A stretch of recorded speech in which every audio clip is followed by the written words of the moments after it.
मैं उसे आखिरी बार देखना चाहता था। कभी-कभी इंसान किसी से वापस प्यार पाने के लिए नहीं, सिर्फ उसे आखिरी बार देखने के लिए भी तड़पता है। उस दिन स्टेशन पर बहुत भीड़ थी, लोग अपने-अपने सफ़र में व्यस्त थे।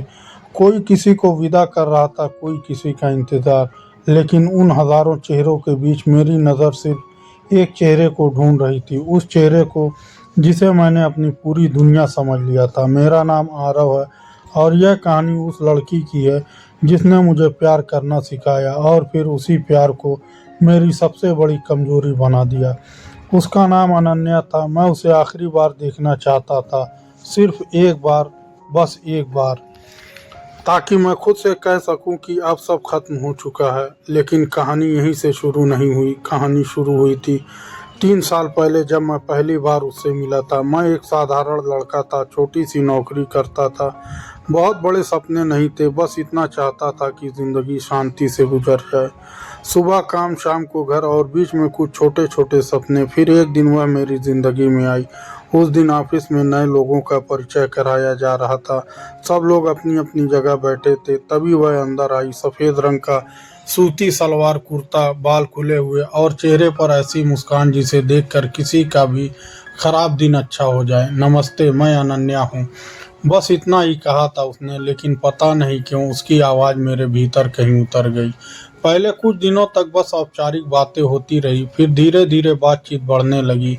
कभी चाय के दौरान, कभी काम के बीच, कभी लौटते समय। कभी वह बहुत ज़्यादा खूबसूरत नहीं थी, लेकिन उसके भीतर कुछ ऐसा था जो हर किसी को अपना बना ले। वह छोटी छोटी बातों पर हंसती, बारिश को देखकर खुश हो जाती थी, सड़क किनारे गोलगप्पे खाने की जिद करती थी और हर दुखी इंसान को देखकर उसका हाल पूछ लेती। मैं उसे देखता था और सोचता था कि दुनिया में इतने अच्छे लोग भी होते हैं क्या। एक दिन उसने पूछा, आरव, अगर ज़िंदगी तुम्हें एक इच्छा पूरी करने का मौका दे तो तुम क्या मांगोगे? मैंने मुस्कुरा दिया, शायद किसी ऐसे इंसान का साथ जो कभी छोड़े नहीं। वह कुछ पल चुप रही, फिर बोली, लोग बदल जाते हैं आरव। मैंने हंसते हुए कहा, सब नहीं बदलते। उसने मेरी तरफ देखा, उसकी आंखों में अजीब सी उदासी थी, लेकिन मैंने उस समय उसी उदासी का मतलब समझने की कोशिश नहीं की। दिन गुजरते गए, हम अच्छे दोस्त बन गए। फिर दोस्ती का प्यार में बदल गई, पता ही नहीं चला। एक शाम हम दोनों छत पर बैठे थे, आसमान में हल्के बादल थे। वह चुप थी, मैं भी चुप था। फिर मैंने हिम्मत करके कहा, अनन्या, मुझे तुम अच्छी लगती हो। उसने मेरी तरफ देखा, कितनी अच्छी? मैंने धीमे से कहा, इतनी कि मैं तुम्हारे बिना जिंदगी की कल्पना भी नहीं कर सकता। कुछ पल तक वह मुझे देखती रही, फिर उसकी आंखों में आंसू आ गए। अगर मैं कभी छोड़ दूं तो? मैंने तुरंत जवाब दिया, तब भी मैं तुम्हें बुरा नहीं कहूँगा। वह मुस्कुरा दी, लेकिन वह मुस्कान पूरी नहीं थी। उस दिन उसने मेरा हाथ पकड़ा और पहली बार कहा, मुझे भी तुम बहुत अच्छे लगते हो। उस दिन मुझे लगा मैं दुनिया का सबसे खुश इंसान हूँ। हमने साथ सपने देखने शुरू कर दिए, छोटी सी दुनिया, छोटा सा घर, बहुत सारी बातें और उम्र भर का साथ। लेकिन ज़िंदगी कहानियों की तरह सीधी नहीं होती। धीरे धीरे मैंने उसमें बदलाव महसूस करना शुरू किया। अब वह पहले जितनी बातें नहीं करती थी। मेरे संदेशों का जवाब देर से आने लगे, मुलाकातों के बहाने बनने लगे। मैंने कई बार पूछा, सब ठीक है? वह हमेशा कहती, हाँ, बस थोड़ा व्यस्त हूँ। मैं मान जाता, लेकिन प्यार भरोसा करना सिखाता और मैं उस पर आंख बंद करके भरोसा करता था। फिर एक दिन मैंने उसे बाजार में देखा। वह अकेली नहीं थी, उसके साथ एक लड़का था। वे दोनों हंस रहे थे, बहुत करीब थे। मैंने खुद को समझाया, शायद कोई रिश्तेदार होगा, लेकिन दिल अजीब तरह से बेचैन था। उस शाम मैंने उससे पूछा, आज कहाँ थी? उसने बिना मेरी तरफ देखे कहा, घर पर। उस एक झूठ ने मेरे भीतर कुछ तोड़ दिया, क्योंकि मैंने उसे अपनी आंखों से देखा था। लेकिन फिर भी मैंने उससे बहस नहीं की, क्योंकि प्यार में इंसान सच से ज़्यादा रिश्तों को बचाने की कोशिश करता है। कुछ दिन बाद उसका व्यवहार और बदल गया।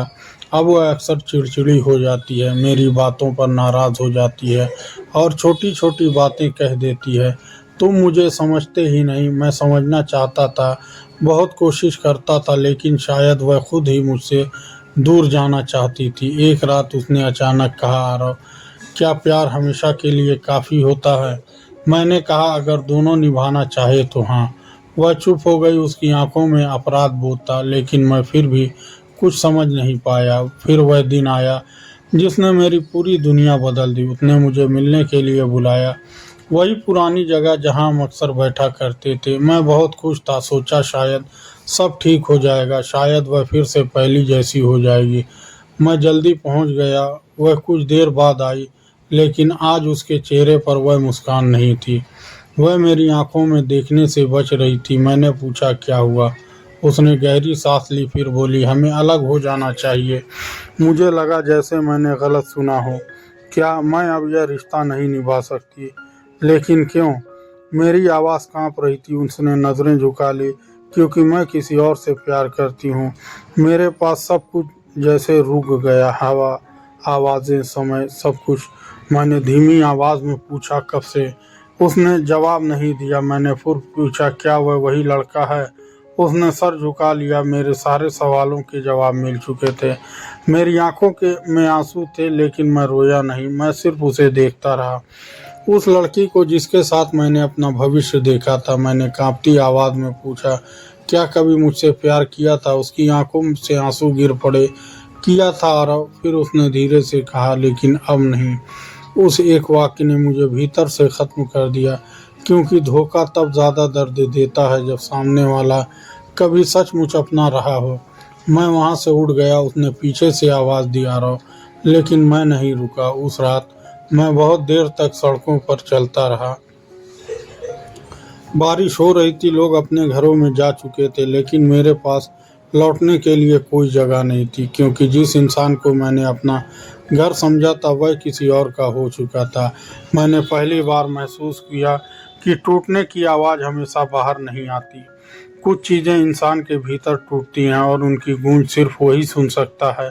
उस रात मैंने उसका नंबर नहीं हटाया, उसकी तस्वीर नहीं मिटाई, क्योंकि दिल अभी भी उम्मीद कर रहा था कि शायद यह सब एक बुरा सपना हो। लेकिन यह सपना नहीं था, यह हकीकत थी। और हकीकत यह थी कि जिस लड़की के लिए मैं पूरी दुनिया से लड़ सकता था, वह मुझे छोड़कर किसी और के साथ चली गई। लेकिन मुझे यह नहीं पता था कि कुछ दिनों बाद जो सच मेरे सामने आने वाला था वह इस दर्द से भी ज़्यादा गहरा होगा। और उसी सच की वजह से मैं उसे आखिरी बार देखने के लिए हज़ारों लोगों की भीड़ में खड़ा होने वाला था, क्योंकि कुछ विदाइयाँ अधूरी रह जाती हैं, और अधूरी विदाइयाँ इंसान का पीछा उम्र भर करती हैं।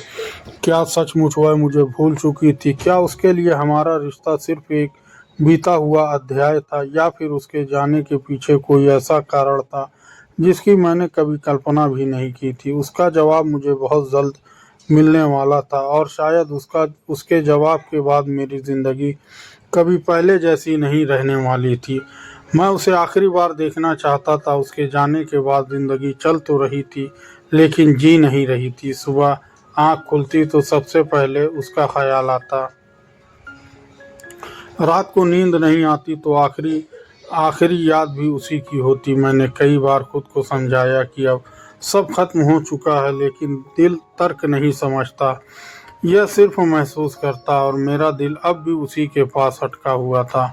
अनन्या के जाने के बाद मैंने खुद को काम में डुबो दिया। लोगों से कम बात करने लगा, हंसना लगभग भूल गया था। ऑफिस में सबने बदलाव महसूस किया, लेकिन किसी ने ज़्यादा सवाल नहीं किए। शायद हर इंसान समझ जाता है कि कुछ दर्द ऐसे होते हैं जिनके बारे में पूछा नहीं जाता, बस महसूस किया जाता है। एक दिन मेरा मित्र कबीर मेरे पास आया। उसने मेरे कंधे पर हाथ रखा। कब तक खुद को ऐसे सजा देगा? मैं चुप रहा। वह बोला, जिसको जाना था वह जा चुकी। मैंने धीमे से कहा, समस्या उसके जाने की नहीं कबीर, फिर समस्या यह है कि मैं अब भी उसके लौट आने का इंतज़ार कर रहा हूँ। कबीर कुछ नहीं बोला, क्योंकि जवाब शब्दों में नहीं दिए जा सकते। समय बीतता गया, करीब 4 महीने गुजर गए। इन 4 महीनों में अनन्या ने एक बार भी मुझसे संपर्क नहीं किया, और मैंने भी नहीं किया। कई बार उसका नाम फ़ोन में देखकर उंगलियां रुक जाती, लेकिन फिर भी खुद को रोक लेता, क्योंकि स्वाभिमान और प्रेम की लड़ाई में कभी कभी इंसान चुप्पी चुन लेता है। फिर एक शाम जब मैं घर लौट रहा था, मेरे फ़ोन पर एक संदेश आया। भेजने वाले का नाम देखकर मेरी सांसें रुक गई। अनन्या। हाथ कांपने लगे, फिर दिल इतनी तेज़ी से धड़क रहा था कि लगा अभी बाहर निकल जाएगा। मैंने कांपते हाथों से संदेश खोला। उसमें सिर्फ एक पंक्ति लिखी थी, उम्मीद है तुम ठीक होगे। बस इतना। 4 महीनों की दूरी, सैकड़ों अधूरी बातें, हजारों आंसुओं की बात। सिर्फ इतने में देर तक उस संदेश को देखता रहा। जवाब देने की हिम्मत नहीं हो रही थी, लेकिन आखिरकार मैंने लिखा, हाँ ठीक हूँ। कुछ देर बाद उसका जवाब आया, मुझसे मिलोगे। मैंने संदेश पढ़ा, फिर दोबारा पढ़ा और फिर कई बार पढ़ा। दिल कह रहा था भाग कर चले जाओ, दिमाग कह रहा था मत जाओ, लेकिन प्यार अक्सर दिमाग की नहीं सुनता और मैं मिलने के लिए तैयार हो गया। अगले दिन हम उसी पुराने कैफे में मिले जहाँ कभी घंटों बैठकर भविष्य की बातें किया करते थे। वह पहले से वहाँ बैठी थी। उसे देखकर मेरे भीतर दबे हुए सारे जज्बात फिर से जाग उठे। वह पहले जैसी लग रही थी, बस उसकी आंखों की चमक थोड़ी कम हो गई थी। मैं उसके सामने जाकर बैठ गया। कुछ पल तक हम दोनों चुप रहे। फिर उसने धीमे से कहा, कैसे हो? मैं मुस्कुराया, तुम्हारे बिना अच्छा होना सीख रहा हूँ। वह नज़रें झुका गई। मैंने पूछा, तुम खुश हो? उसने तुरंत जवाब नहीं दिया, फिर बोली, हाँ शायद। उसके इस शायद ने मेरे भीतर हलचल पैदा कर दी।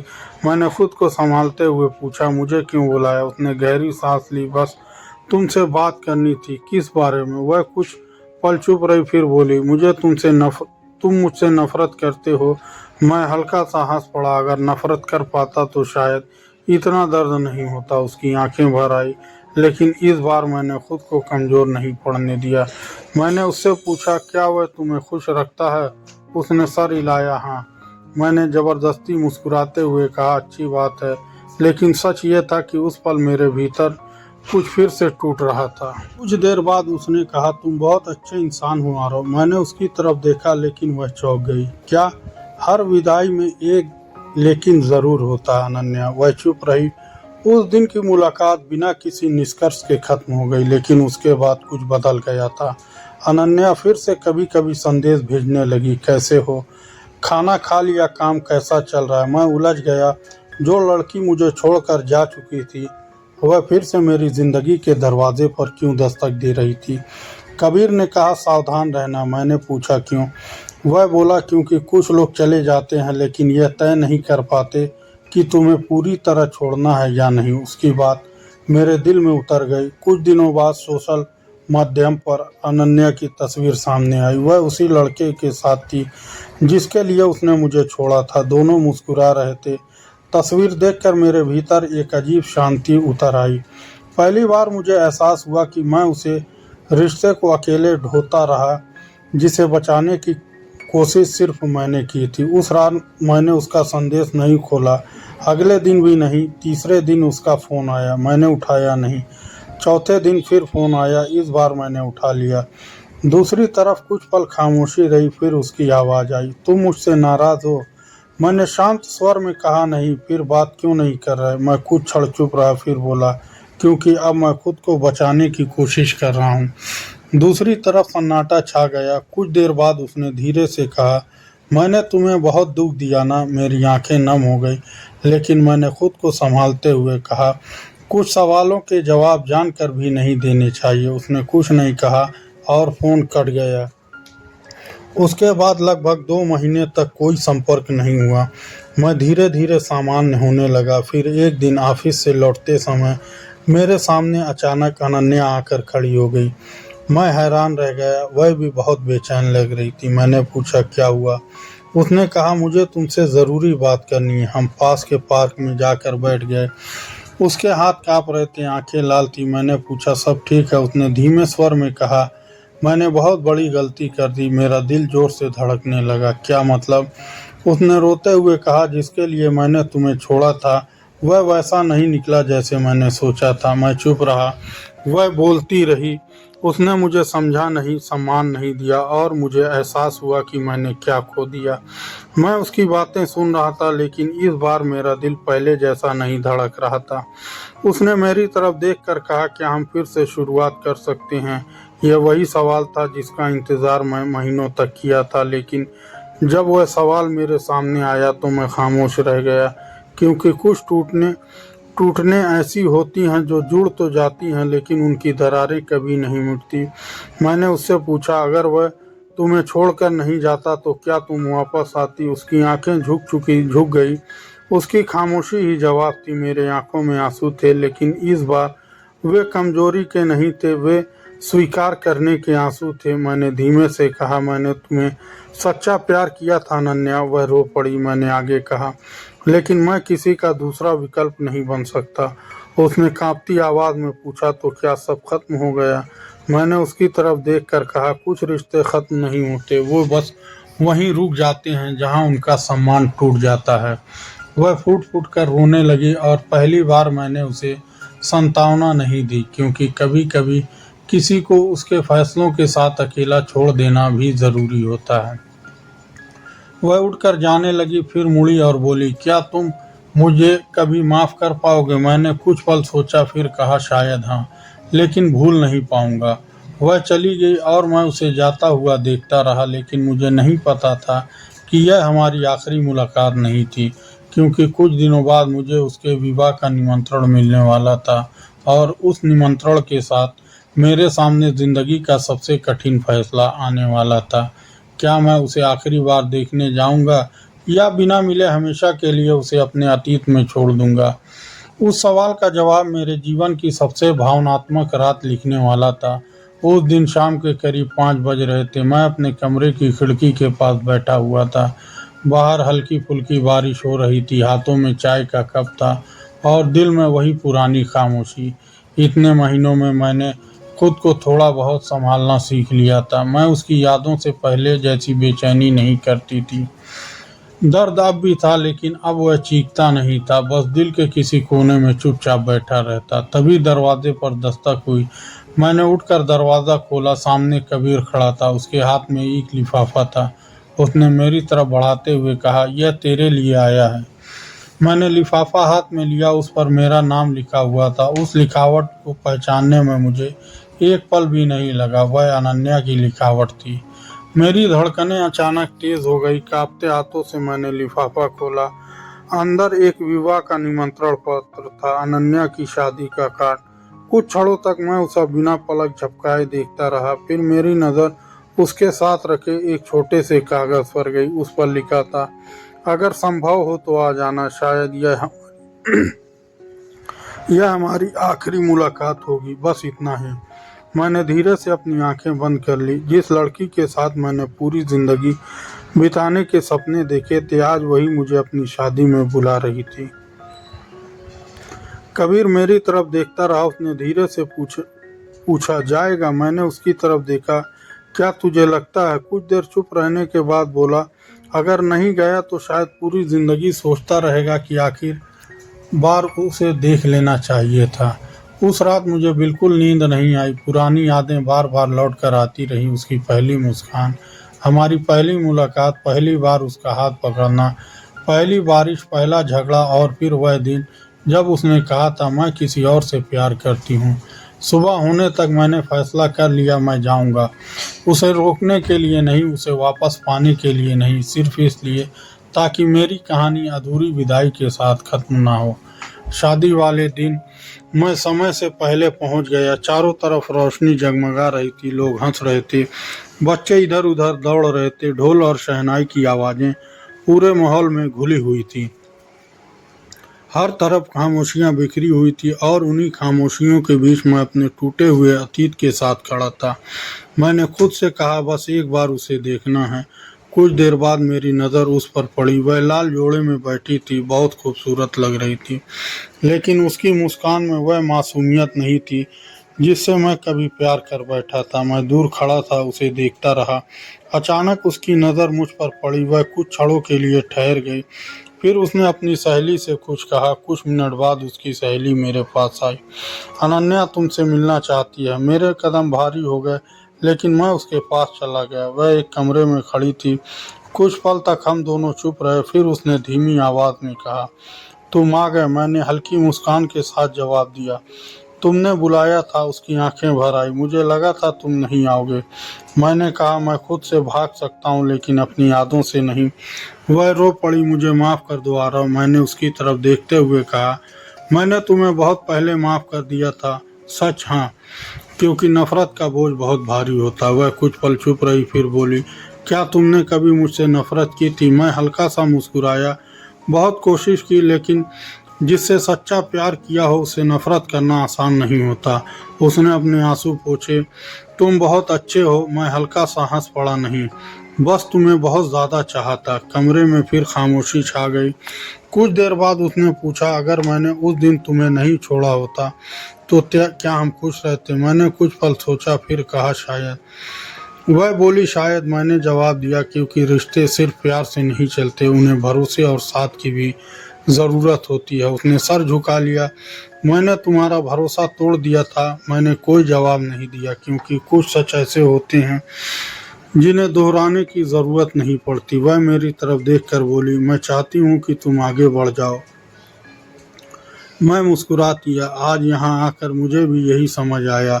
उसने कांपती आवाज़ में पूछा, क्या तुम मुझे आखिरी बार गले लगाओगे? मैं कुछ क्षण चुप रहा, फिर धीमे से सर हिला दिया। वह मेरे करीब आई और अगले ही पल वह मेरे कंधे से लगकर रोने लगी। उसकी सिसकियां मेरे दिल को चीर रही थी, लेकिन इस बार मैंने उसे रोकने की कोशिश नहीं की। कुछ रिश्तों को बचाया नहीं जा सकता, उन्हें सम्मान के साथ विदा करना पड़ता है। कुछ देर बाद वह मुझसे अलग हुई। उसने आंसुओं के बीच मुस्कुराने की कोशिश की। अपना ख्याल रखना। मैंने कहा, तुम भी। वह मुड़कर जाने लगी, फिर अचानक रुक गई। आरव, हाँ, उसने भर्राई हुई आवाज़ में कहा, तुम्हारे जैसा प्यार शायद मुझे दोबारा कभी नहीं मिलेगा। मेरी आंखें नम हो गई, लेकिन मैंने मुस्कुराते हुए जवाब दिया, और मुझे तुम्हारे जैसा सबक। वह चली गई और मैं उसे जाते हुए देखता रहा।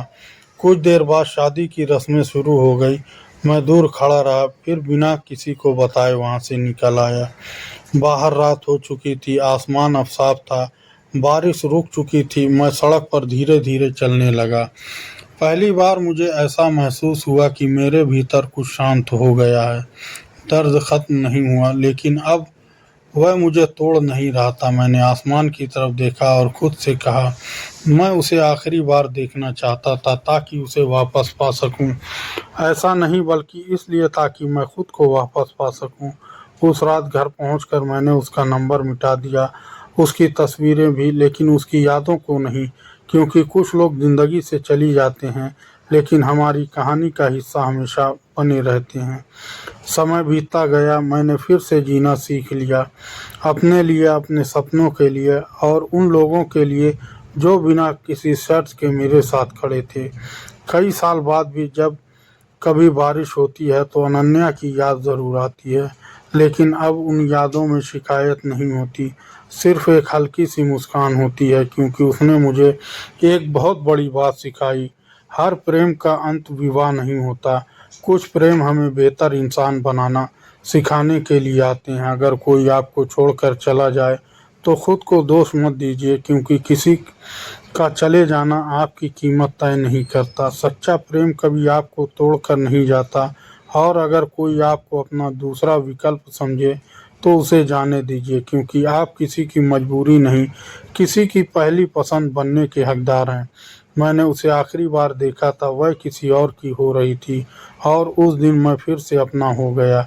क्योंकि ज़िंदगी का सबसे कठिन सच यही है, कुछ लोग हमारी कहानी में हमेशा के लिए रहने नहीं आते, वे सिर्फ इतना सिखाने आते हैं कि खुद से प्यार करना भी उतना ही ज़रूरी है जितना किसी और से। और शायद यही हर अधूरी मोहब्बत का सबसे खूबसूरत अंत होता है।